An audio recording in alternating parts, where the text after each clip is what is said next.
What's up, everybody? This episode of Giga-Bites TV is brought to you by General Joe's Beard. I'm sorry, beer. Show it off. Oh, look at that. Beers at Giga-Bites Café. It's where it's at.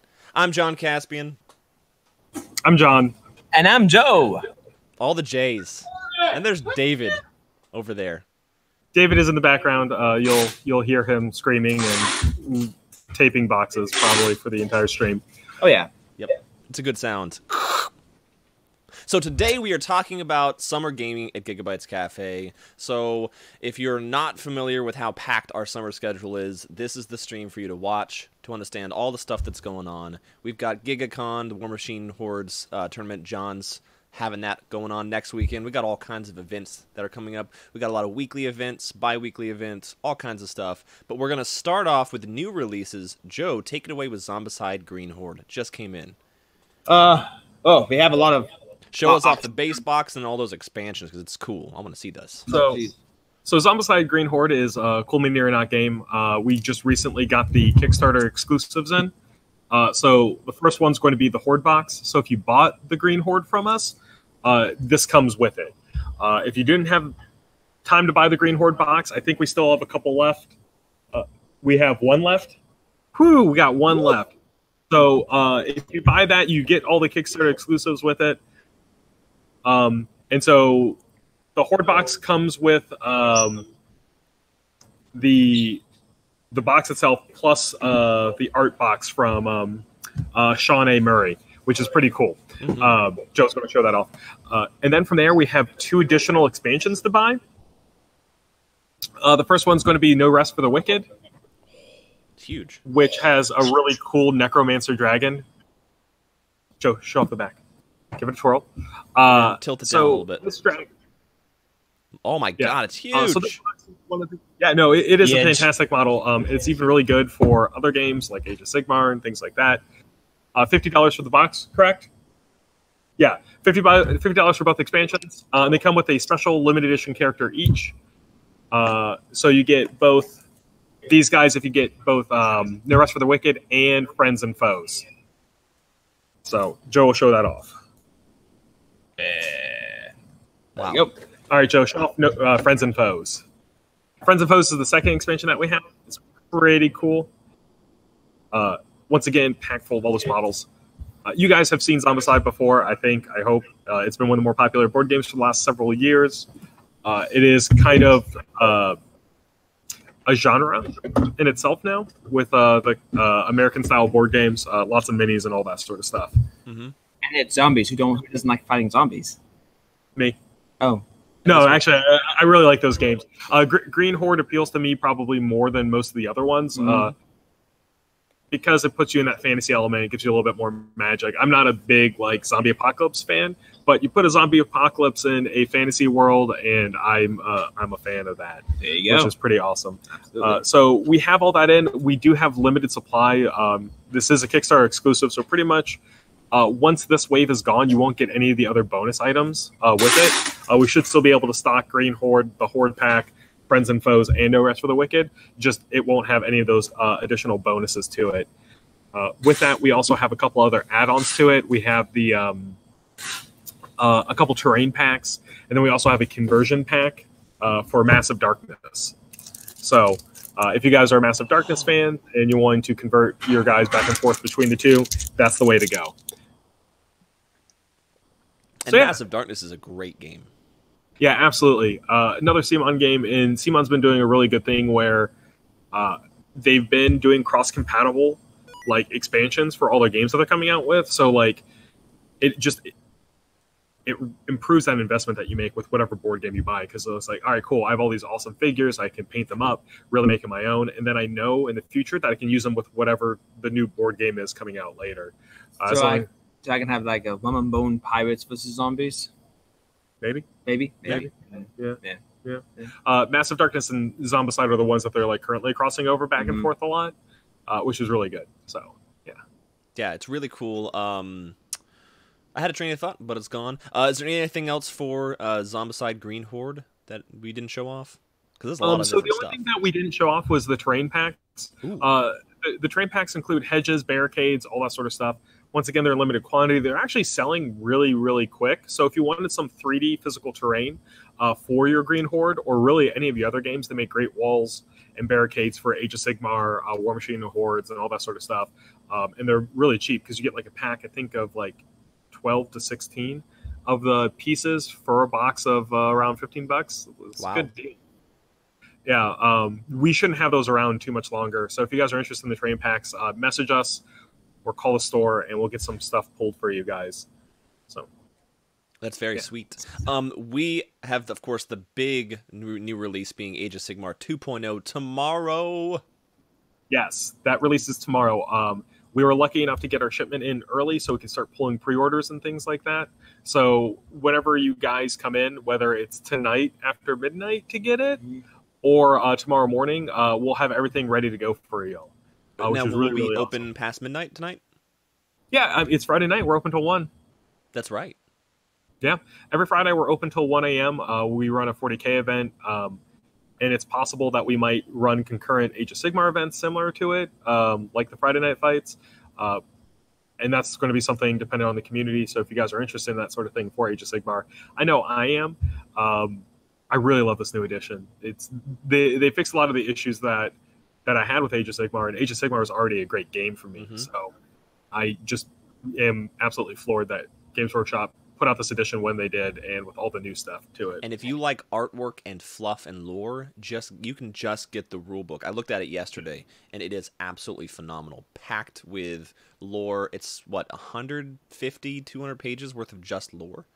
Yeah, so that's something that they heard from the fan base a lot was, hey, we don't know the world we're fighting in. Can you please do something? And Games Workshop's like, oh yeah, of course. And so they have rededicated their cause to the background fiction and fluff. To me, that's one of the strongest things about 40K is not necessarily like the rules or like the tournament scene or anything like that. 40K just is a narrative experience, whether you're playing in a competitive format or a casual format. Like, you know the story, you're in that world.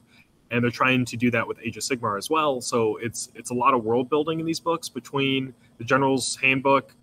General's Handbook doesn't really have a whole lot of fluff to it. It's got a little bit, at least to get you the flavor of the factions.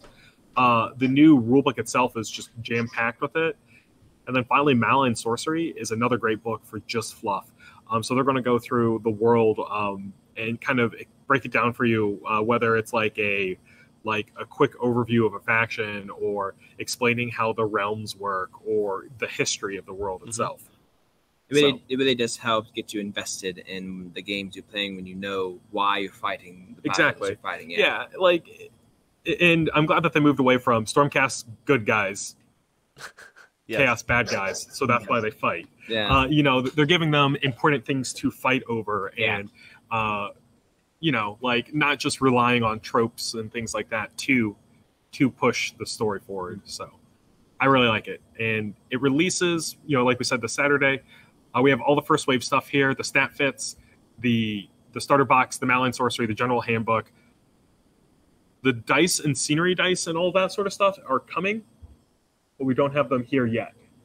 Do you have any of the Malign Sorcery spells assembled yet? Yes. Can you show us the size of those? Because I didn't see it when I didn't see it in person. I didn't understand how big some of them were. So some of these are literally like the purple ball thing is huge. It's like the size of a baseball. There it is, the spiky one. Oh, jeez. Do you see how big that is? It's huge. It's almost the size of Joseph's head. Oh no!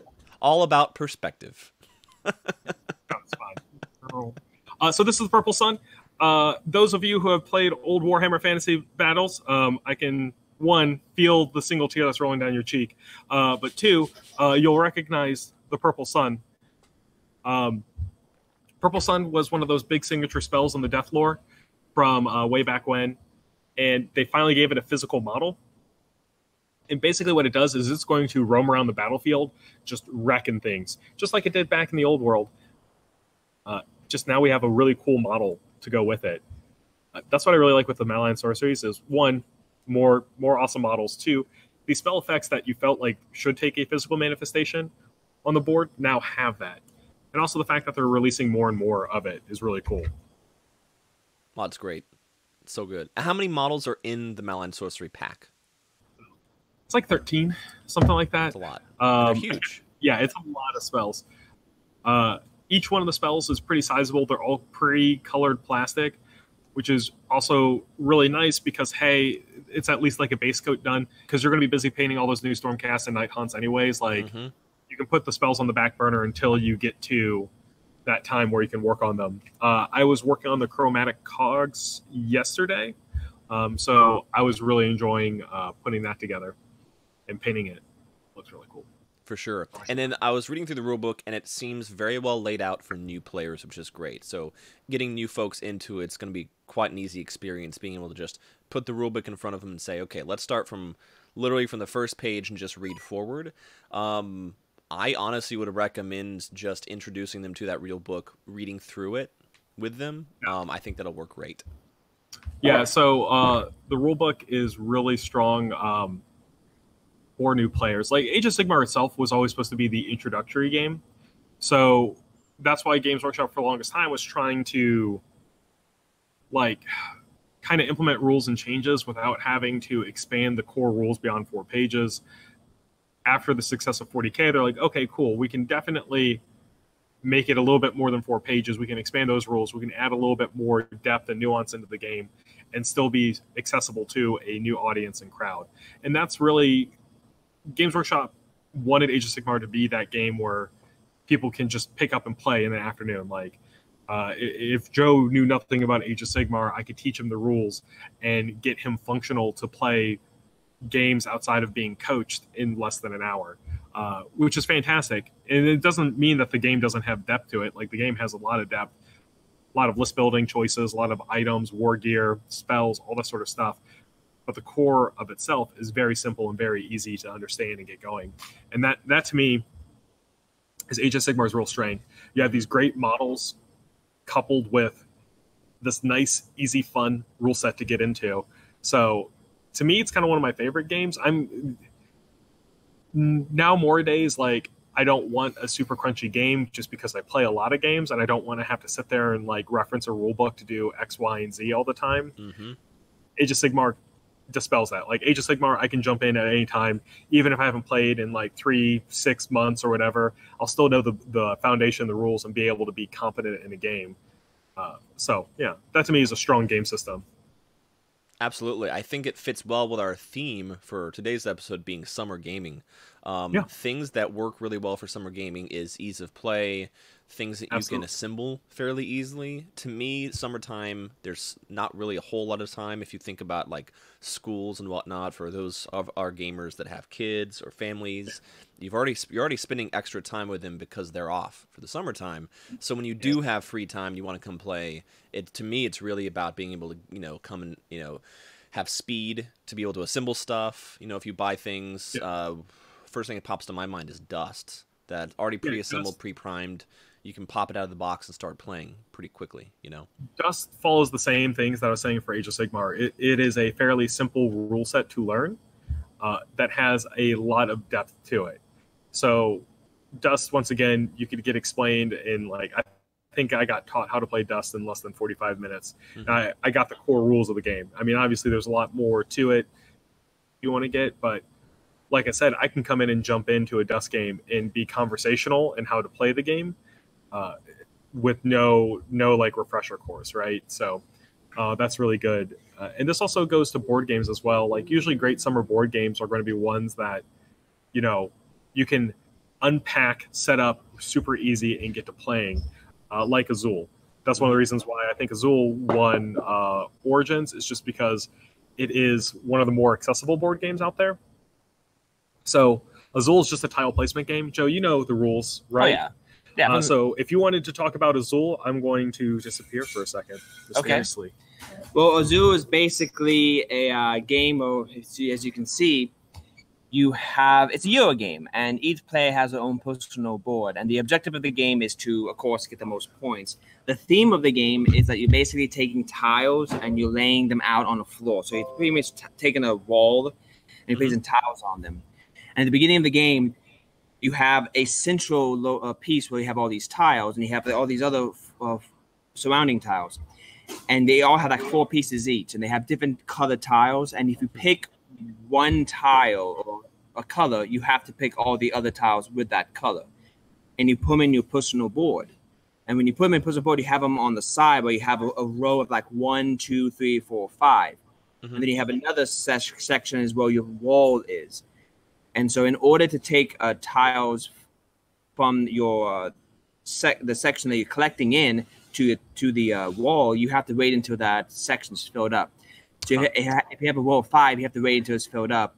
And then you take one from that and you discard the rest, and you put that one onto your wall, and you have to match it with a pattern on the wall, and you get points for the tiles that are connecting with one another. So you get points for one tile, and then if you connect it, and you pretty much gets points. There's so to you, Joseph, what makes that like a great summer board game compared to, I don't know, something crunchier, I guess?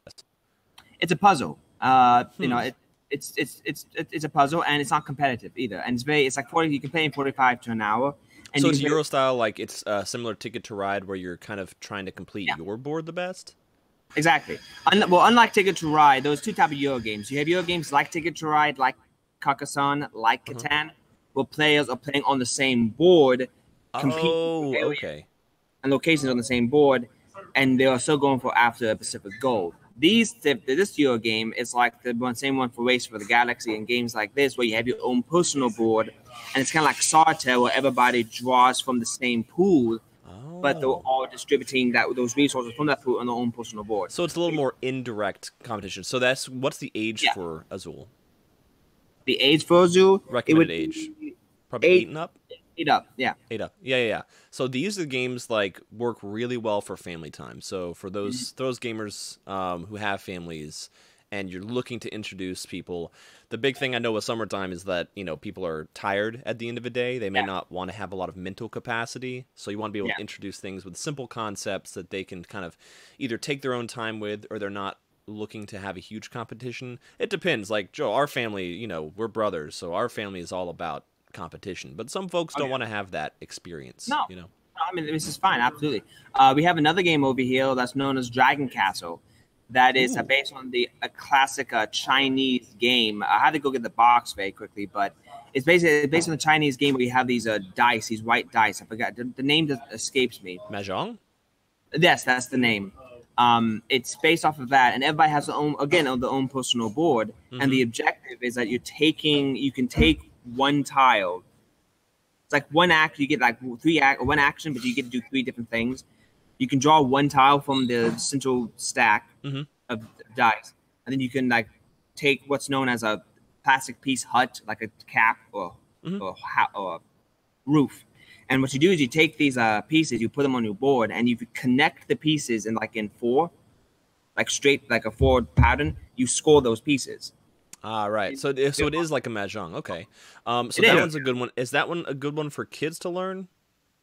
Oh yeah, absolutely. Yeah. I mean, it's basically it's a spin-off on the classic game. So if you enjoy that game, but you want to try something new and different, it's a good game to look into. You can find out more information online. So like Board Game Geek. Yeah. It's a good resource. Board Game Geek is a good resource. So nice. So the one you talked about, Azul, was one of the Origins winners. Can you show us the other 3 Origins winners? Well, yes. The one Origin winner we have is Ex Libris. And the concept of this one is basically you're a librarian trying to get all your books in alphabetical order. Really? Fun fact, trivia about John. I worked for a company called Ex Libris for a little bit. So there you go. Interesting. Have you played Ex Libris? Do you know what it's about? I have not had a chance to play it yet, but I do know that it's...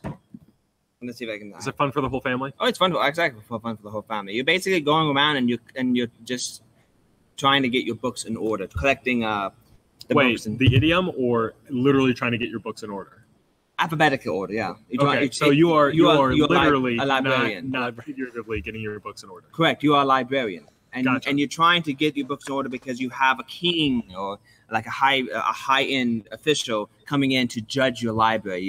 Who's going to reward you with the best library, so you want it to be the best. So you're trying to, make it the best. That sounds stressful to me.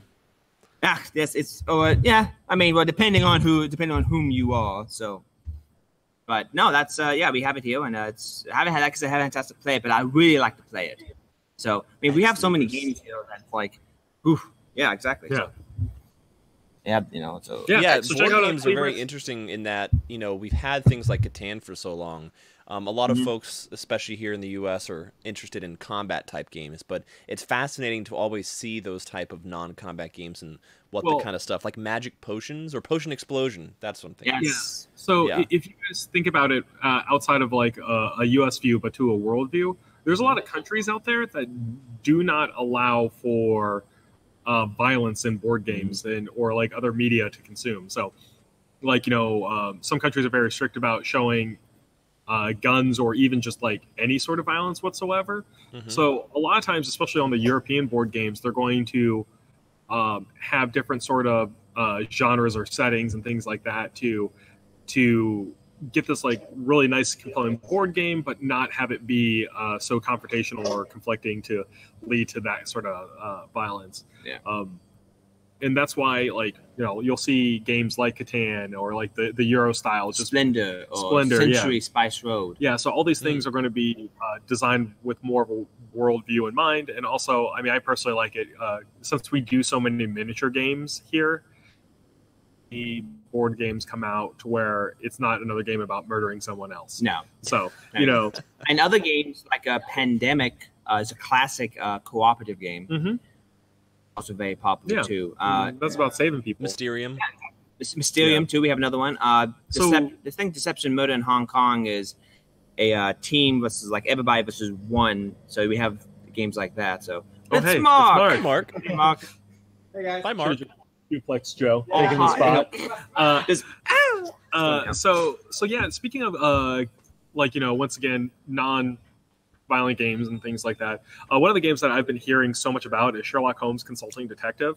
Yes. Was the box very quickly? Yeah. So it's been really popular. We've actually like had to do several restocks of it in the future. It is a crazy puzzle solving game. It's cooperative, and basically you guys are detectives working to solve a case before Sherlock can. And to me, that's kind of an interesting take on it. And you'll get points more or less to out before Sherlock can figure it out, or how close you get, kind of thing, with the evidence you find. So it's really neat. Show us that box.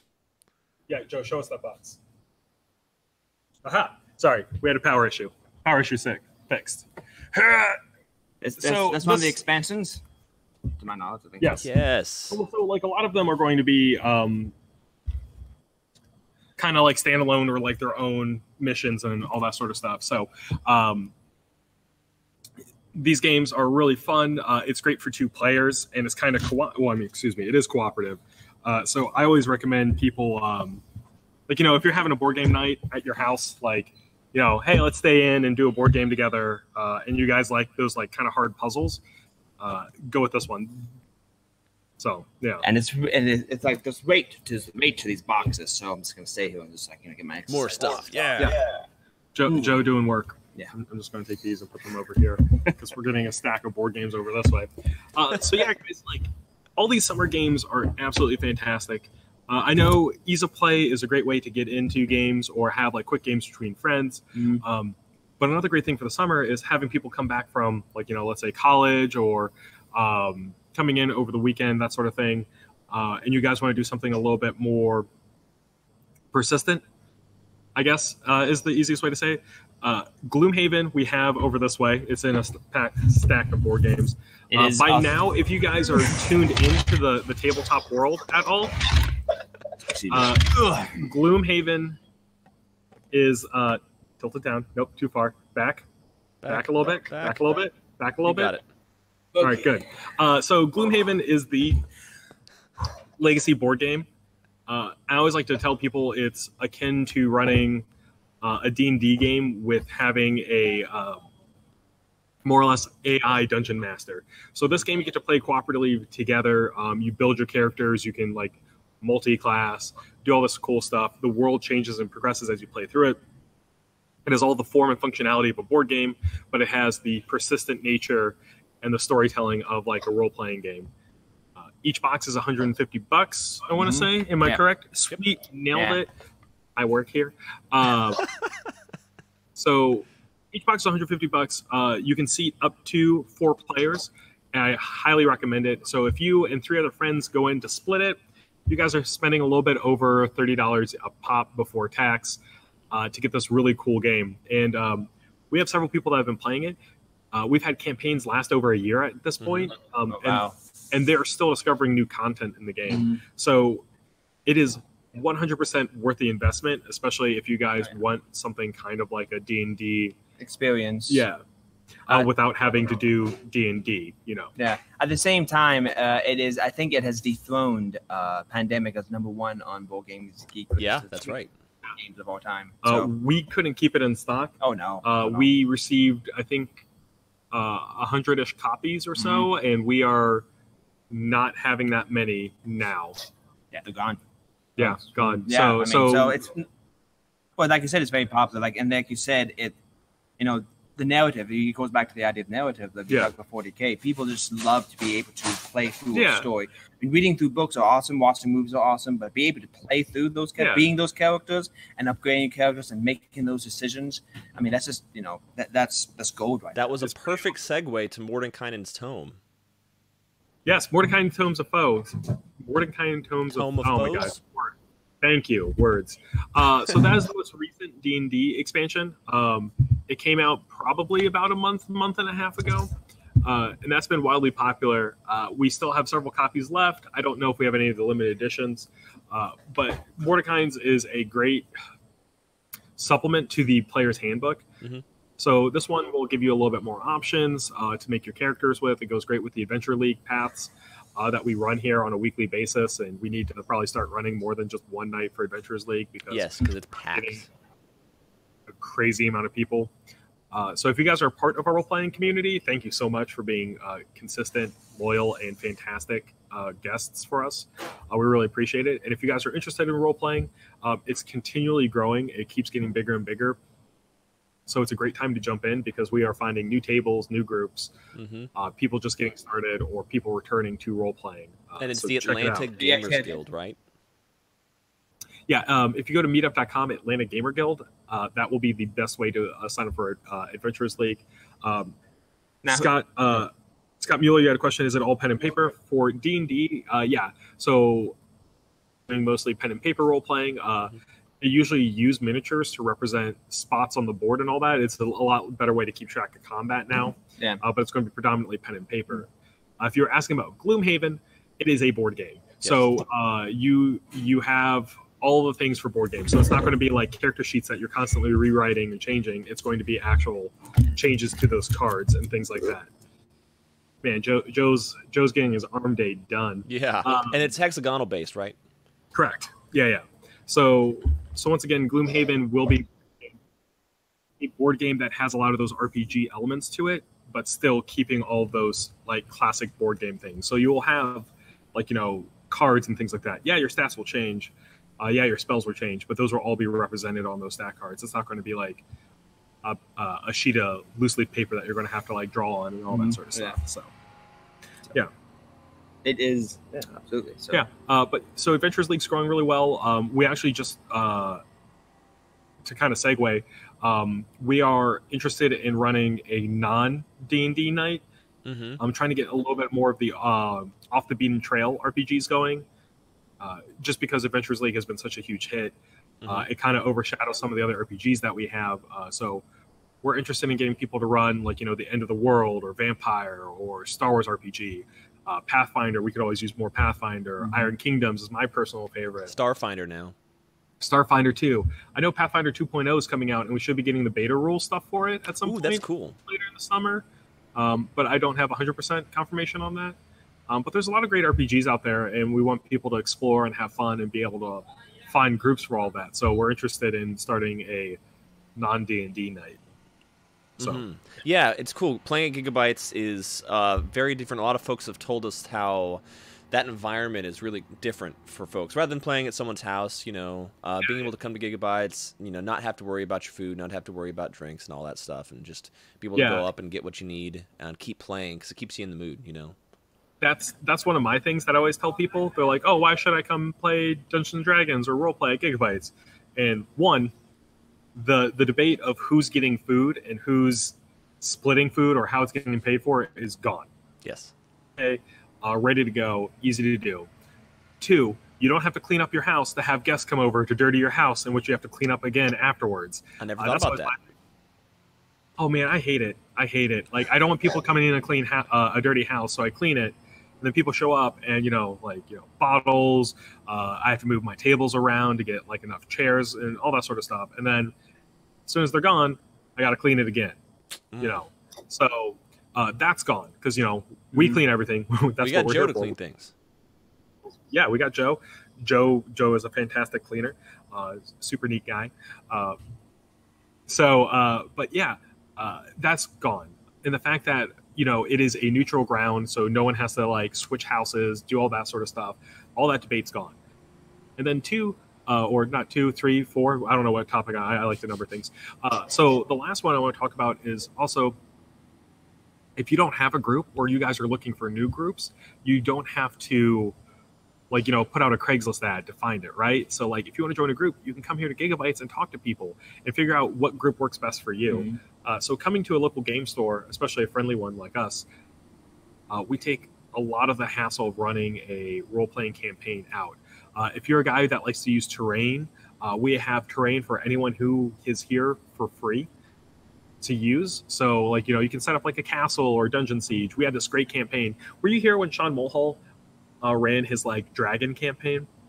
No, I think so. He took up a 4 by 12-foot board, 18-foot board to do this massive dungeon run that culminated in a giant dragon fight. Absolutely amazing. And that was something that he was able to do because, hey, he came into the store, was able to use our terrain. All he had to do was bring pens and papers and some of the miniatures he wanted to use and was good to go. So I definitely recommend role-playing at a store because I don't want to clean more than I have to. And we have miniatures, Pathfinder miniatures here. Yeah. And that's another thing, too, is another great thing is, if you don't have a book at your house, you don't have to stop what you're doing, go buy the book or, download it and read through a PDF on your iPhone. You have to squint your eyes. You can come here. We got the books here in stock. You can go purchase a book, have it at your fingertips, ready to go. Same with dice. Yeah, and in dice, and if you, like I said, if you have miniatures, it's like, okay, we need more miniatures to represent these things. Just go to the shelf, buy it, then go back to the table and open it up and start playing it. Yeah. Yeah, absolutely. So it's super convenient. It's amazing. Yeah. So we also have a whole bunch of trading card stuff going on, right, with Magic and whatnot? Oh, boy. Yeah, so Wizards has knocked it out of the park with the last 2 sets, both Battle Bond and Magic 19. Battle Bond just released in June, out in July. Both those sets are super exciting and compelling for both new players and, veterans. In terms of the veterans, they're reprinting a lot of powerful cards that haven't seen a reprint in a while. So that means things that were very difficult to come across or very expensive to buy. So you can much more affordably modify your decks and kind of get where you wanted to. For new players, the core sets, the ones with the year date on it, so this one's going to be M19 because we're going into the 2019 year, will be accessible from a new player. They're not going to go super crazy with mechanics or have weird rules interactions. It's going to be a very solid core set for someone who's new to experience what green is, the color green. And, the same with all the other ones, all the other colors. And there's planeswalkers for each of those color sets. So that means those are really powerful cards that kind of represent an avatar in the world that you can play again, once again, immersing yourself in the story that we were talking about before. And so we will be having a pre-release for Magic 2019 coming up in, I think 2 weeks, maybe 3. And so that's going to be one of our midnight releases. We get packed for those. And we'll run a midnight release. It'll start, at 12:01 and usually runs until 6, 7 a.m., depending on how many rounds you want to play. You get prize support for even just round. So it doesn't matter if you win or lose, you're getting something out of it. You get all those nice new fancy cards, which are really cool. So I definitely recommend coming up. We should have an event page made for it. If it's not up today, it should be up soon. Yeah, so check out Magic Stuff. I'm really excited because after all this, the new Commander set comes out in August, and we still don't really know what that is. So it could be anything. I like Commander because Commander's fun, casual stuff that I don't have to worry about too much. So it's a good time. That's sweet. Fire and Sword, the minis game. Yes. That's a small one. So we at Giga-Bites have a lot of small games that we try to support simply because we don't just want to have 40K, just more the big names, Warhammer. Warm Hordes. We don't just want to have those. We want to be able to offer a lot of things. But one of the cool 15 mil historicals that we got recently is Fire and Sword. Yeah, when you said small game, I thought you were just referring to the fact that it was a small game. But yes, it is a small game. Fire and Sword is a historical game. So once again, no fantasy, no dragons, no fireballs flying left and right, unless those were from catapults and coated with oil and then lit on fire and then thrown from them. Fire and Sword takes place. Oh man, let me go grab a box. 18th century, 18th century. Napoleonic, kind of pre-Napoleonic.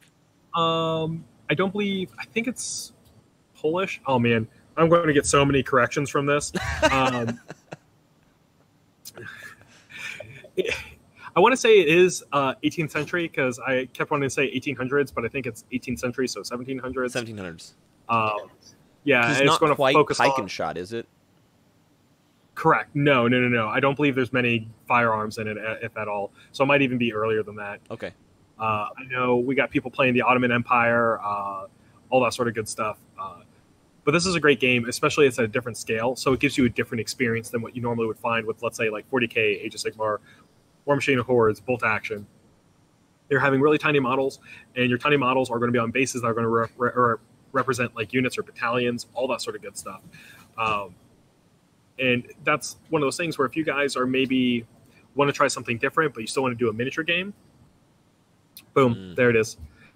Oh yeah, they're there with firearms. So just proves me wrong right there. 1655 to 1660, so 17th century. 17th century. There we go. So yeah, 17th century. It has been phenomenally popular. We've already had to do 2 major restocks of it, which is really good for a small game. Mm-hmm. We usually can say, oh, hey, this game's going to be successful by the amount of times we have to do restocks and how quickly we have to do it. And so Fire and Sword was done rapidly and very quickly. We had a couple already, like we had a big meetup and play day. People have been painting armies. Sean Twitty, Brandon Baker, I think already have a lot of stuff painted, and even terrain made specifically for that scale, which looks really great. Now, what material are the models made out of? Mostly metal. It's going to be mostly metal. I mean, like at that scale, it's going to be that white metal. But once again, these little guys are gorgeous and put a good paint job on them. It's one of those things, like with small miniatures, you don't have to do the same techniques that you would on a larger miniature because it's smaller, and you really need to capture the essence of what that model is with very, very minimal effort to represent it correctly. So yeah, and you're hardly ever going to look at them super close up. It's a little different from 28 mils and above, where they're large enough to where you can see details in the eye and whatnot. These, you're not going to be looking at them. So you can, like you said, you can paint things like the guns can mostly be one color. You don't have to worry about all the textures and stuff. Yeah. It's generally like, if you want a good idea how to paint something, like pull up a photo in like, Chrome or, whatever internet browser you have, like look up the guys from the 1600s and then just keep zooming out until it's very tiny. And look at like it's a great way to reference because your eye will kind of do the work for you and show you. It's like, okay, cool. When he's that tiny, I just need to focus on these details to make him appear as though he would, that sort of thing. So just fun little tips and tricks. Yeah, things that are super challenging for larger minis are like faces, and you don't worry about faces at 15 mil, which is great. Oh god, yeah, no. Usually with them, you're going to do like paint the face, maybe wash it, to get those like details in there and crisp. But We might actually have a paint stream where we get either Sean or Brandon, or maybe Sean and Brandon, to both be painting 15mm stuff, so we can show how it's done. That'd be great. Now, playing Yeah. with 15 mil versus the larger scales, what are some of the differences in play wise? So a lot of it's going to be just how it's like represented on the board. We're able to do some different things with like. I remember Sean was talking about how he had to like raid the enemy's command tent and that sort of stuff.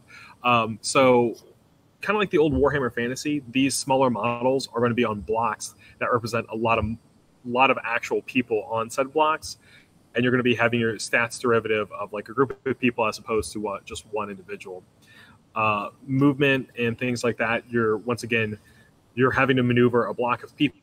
So it's not going to be as fluid as like 40K is. So you're going to have to do turns and follow trajectories and paths and things like that with the movements, which is definitely like a lot more interesting. So it's going to be you taking a farther step back from the combat as opposed to being like right down in there. Like you're not going to be doing real line of sight like you are in 40K and like going down and like squinting to see if your guy can see that other guy across the hall and behind the wall and that sort of thing. So it's definitely a different experience. It's a fun one, and if you guys like historicals or if you just want to try a different scale of things, Fire and Sword is the popular 15 mil at the time right now. Now we saw Fire and Sword that David was playing at Origins. No, so Fire and Sword is different than A Song of Ice and Fire? Yeah, okay. Yeah. So Song of Ice and Fire is coming out this fall. We don't have an exact release date yet. Okay. They will give it to us as soon as it's possible. I believe they mentioned something about August or late August. Yeah, once again they mentioned it, but you know, we don't know if that's 100% true or not until it actually gets on the truck. But that should be coming out, and that's also going to be a rank and file, but it's going to be at the same scale as 40K or Bolt Action. That 28. Yeah, I actually have a mini from the promo pack because you get it for demoing a game. So I have a promo pack. I'm going to grab those and show you the comparison between that and a regular size Warhammer model. So I'll be right back. And then can you tell us a little bit about Song of Ice and Fire, John? A Song of Ice and Fire is coming out. It's going to be a rank and file miniature game. Similar to some of the other ones that have come out recently, and it's also got some elements that's very close to Warhammer Fantasy. But once again, it is going to be a block-based movement system for your infantry, so that's always going to draw a comparison to Warhammer Fantasy. It's got the really unique element to it that I really enjoy is that there's an out-of-combat board. So you're going to have characters that don't necessarily fight in combat. I mean, if you think about Game of Thrones, if you're up to date on the books or the show or whatever, there are some characters that will just never make sense to wield a sword and join a unit of, berserkers, right?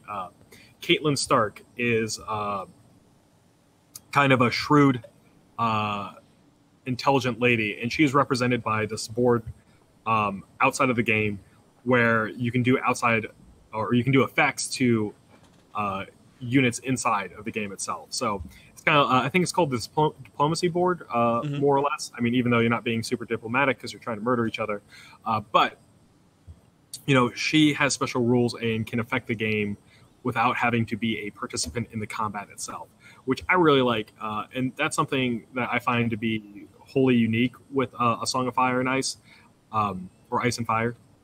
Anyways, and that's, to me, a compelling enough reason to give it a shot. If you guys like rank and file systems, and it's also a low fantasy as well, so it's not going to be too much of the like magics or things like that running around. I think you get dire wolves. Like that's pretty much the extent of the magic. At release, we know there's going to be, or at this date, we know there's 4 armies currently. The Starks, the Lannisters, the Boltons, and then the Night's Watch will be added later in. But those have all been confirmed to be playable factions. And neither one of those armies is known for like throwing spells around. So, and it's going to be very interesting having the fact that it's based on the comics. I keep on saying comics. Books. The novels. Books. don't know why I keep saying comics. There's no comics for Game of Thrones, is there? As far as I know, no. Maybe there are. But, maybe some graphic novels. But yeah, so they're pulling inspiration directly from the books, not the TV shows. Mm-hmm. So it's not an adaptation of an adaptation, which I personally like. And also, they're doing their characters not as the actors, but as they are described in the books themselves. So those true fans of the books are going to hopefully be pleasantly surprised by it. And what Michael told me during our interview at Origins was that they actually consulted George R.R. Martin. Yeah, that's awesome. There's a lot of love and care with all these models done. They are the kind of pre-fit rustic plastic, but the models came out super crisp. They look amazing. I've seen several different demo sets, and they all look equally as good. So, the production has been really, really strong. Yeah, so I'm showing right now a little base-coated version. He is, I want to say, not a veteran, but he's like a captain for the Starks. Yeah. And then this one is the something veteran. But this guy's cool, got the halberd. Yeah. And like I was saying before, all these models are low fantasy. Mm-hmm. So the armor is not going to be super extravagant. It's going to be very close to real world armor and things like that. It'll just have that Game of Thrones flair to it. Lots of wolf or lion insignias, or the flayed man for the Boltons. These models are also great if you're running role-playing games and you are running more of a low fantasy setting. Yep. You need a lot of humans, knights or berserkers or town's guards. All these guys will be absolutely fantastic for it. Yeah, and people that look heraldic. Heraldic? Is that how you pronounce it? Heraldic? I guess so. Yeah, I mean, basically things like lion insignias and whatnot. So people who look like knights or look like they're in like a proper military. Yeah. And then the guys who are the Starks look a little bit more like mercenaries. Maybe Correct. Not as much as the Boltons, but a little bit more mercenary than the Lannisters would. Yeah. I mean, so your Starks are going to look very closer to, what you think Vikings would look like, right? They have the Berserkers, they have the more cold-oriented armor and clothing. So definitely really strong visual elements there. But yeah, check out A Song of Fire and Ice. That should be coming out to us. We did the Kickstarter backer. If you guys are interested in it, come let us know. We are still taking pre-orders, so yeah. And the other summer release is Modiphius's Fallout. Yes. Do you have a date on that, John? I can't remember. They were talking originally about June, and then they pushed it back again. I think they're thinking closer to August, but I get emails every couple of weeks doing updates. So as soon as I get a firm release date, we're going to announce it. Fantastic. As soon as they know, I guess. But I think it's just right now it's production things, because I think there's a lot higher demand than what they originally anticipated. What you mean for a licensed Fallout action combat game? That look really freaking good. Yeah. So that'll definitely be a popular release. We will have a date for you guys as soon as possible. We already have a pre-order going for it, so definitely check it out. We can definitely show you some of the models or samples, things like that. We don't have any physical ones, but we definitely have links and things like that to show you guys. Yeah, and it's based off Fallout 4, so things like super mutants are pretty much the same throughout the different games, but the colonist dudes and that one dude that keeps giving you missions over and over again, you know what I'm talking about? That dude. No, but I know of that dude. He's there, I think. He's in there. Oh, good. Yeah. We only have a little bit left. I kind of wanted to segue over into GigaCon. Yes, please. It is going to be our War Machine Hordes event. It is a War Machine weekend qualifier. Mark's playing in it. We added a Friday event to it, which is going to be Extreme Colossal Wrestling. So if you guys have a huge base model, which I think every faction now has access to, bring it in. We'll have rules for it. And what you're going to do is you're going to throw down versus other huge bases in a wrestling ring. Right, even battle engines?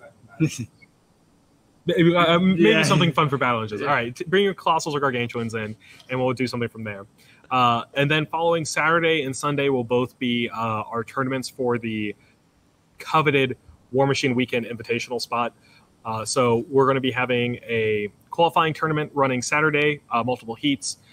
leading into a Masters on Sunday. The winner of that will get the invitational ticket, more or less, to War Machine Weekend. It'll be using the new Steamroller, which just dropped this week. So new scenarios, new rules, all that sort of good stuff. Definitely kind of changes up how your tournament experience will be. Scenarios in it. A lot of them are a lot more difficult. Do they still have spread the net? Yes, but they changed it. Okay. Yeah. So like a lot of things that people they changed some scenarios and they added some new ones.